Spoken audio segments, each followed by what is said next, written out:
لقاء الهلال بالنصر. سنتابع الدقيقة الخامسة. هل كان هناك خطأ للهلال في هذه الدقيقة؟ نتابع.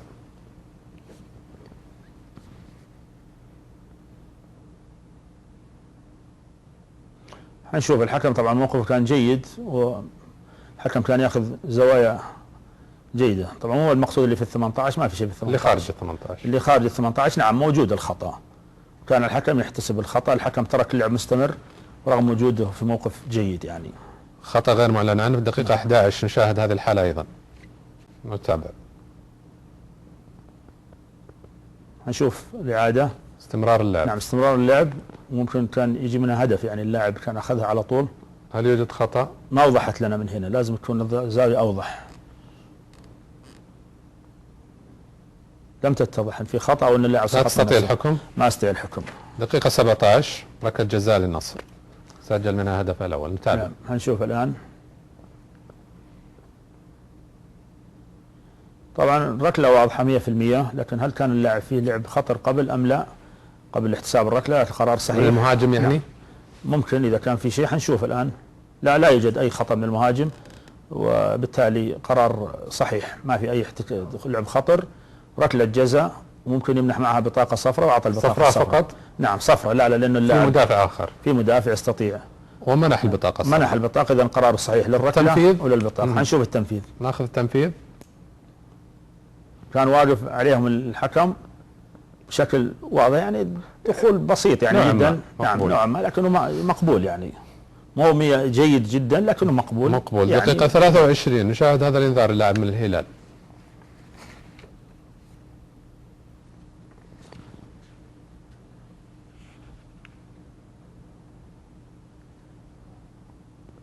حنشوف الآن الدخول. هل سبق خطأ للهلال؟ نشوف الآن الدخول كان واضح استحقاق البطاقة الصفراء للاعب الهلال. البطاقة الصفراء مستحقة نعم، لأن فيها تهور. الحكم الرابع سكر علينا شيء. نعم في تهور موجود، وبطاقة صفراء مستحقة. نعم ما لو كان دخل على اللاعب مباشرة طبعا فاللعب العنيف، لكنه بين اللاعب بين القدمين. هناك في الدقيقة 32 هناك خطأ لمصلحة النصر أو خطأ لمصلحة الهلال. نشاهد. نعم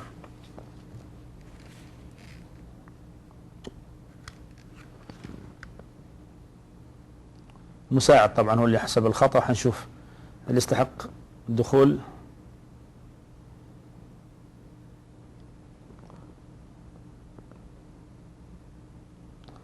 نعم فيه تهور. فيه تهور نعم موجود التهور.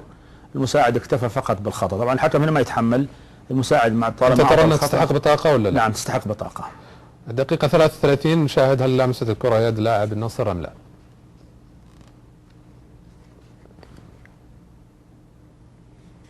هنشوف التلامس موجود، لكن برا ولا داخل هنا الفيصل.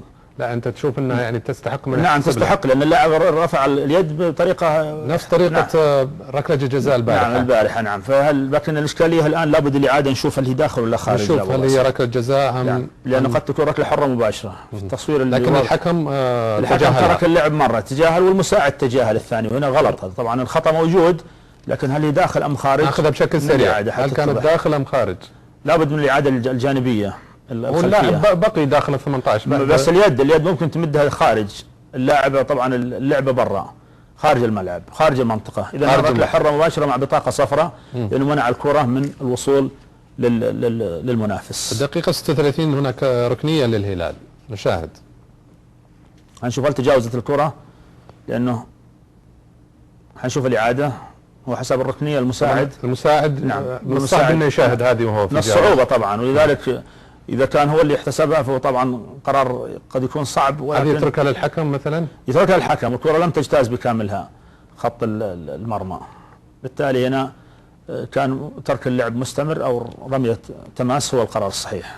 هناك في الدقيقة 69 من أحداث شوط اللقاء الثاني اللاعب الهلال يروض الكرة بيده. نشاهد قرار الحكم. هنشوف الآن. طبعا الحكم قلت بما يخص البطاقات كان أقل. نعم نفس اللعبة اللي قبل قليل على لاعب الاتفاق، طالما انه اطلق الصافره هنا سلوك غير رياضي لابد منح البطاقه.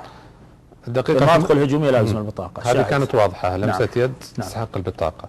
الدقيقه 78 نشاهد هل يوجد خطا. هنشوف الان. نتابع. يوجد خطأ للمهاجم النصراوي. للمهاجم النصر نعم. هل يوجد نشوف الآن خطأ؟ في الإعادة.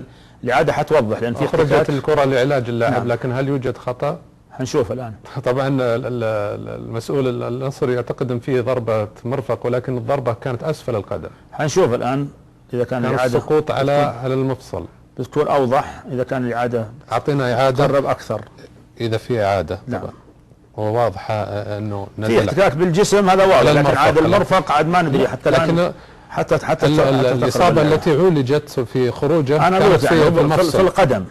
نعم، وهذه هي الاشكاليه. كانت واضحة ولا ننتقل للقطة الاحتكاك موجود، لكن بالنسبة للمرفق عاد لابد من نتابع. لا يوجد إعادة غير اللي تابعناها. الدقيقة 80 هناك حالة تسلل سجلت على النصر. نشاهد. هنشوف الآن.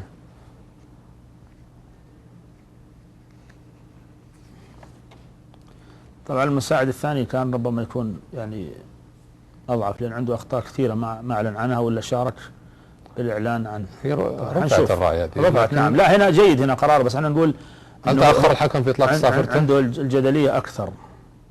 لكن ماذا عن الحكم؟ تأخر في إطلاق الصافرة في هذه؟ للحكم الآن عليه تركيز إنه يخشى من لعبات أخرى يعني. زي ما نقول هنا اتضح الاوفسايد. اتضح من البداية على اللاعب الأول. لكن نعم. ما أطلق صافرته. إذا كان أطلق الصافرة على اللاعب الأول كان لابد منح البطاقة الصفراء للاعب اللي سدد، وإذا كان ما أطلق إلا مع اللاعب فيترك اللعب، لأنه مو واضح لنا الآن في دقيقة 84 ينذر لاعب النصر أو الحارس مرمى النصر لإضاعة الوقت. نتابع دقيقة 84.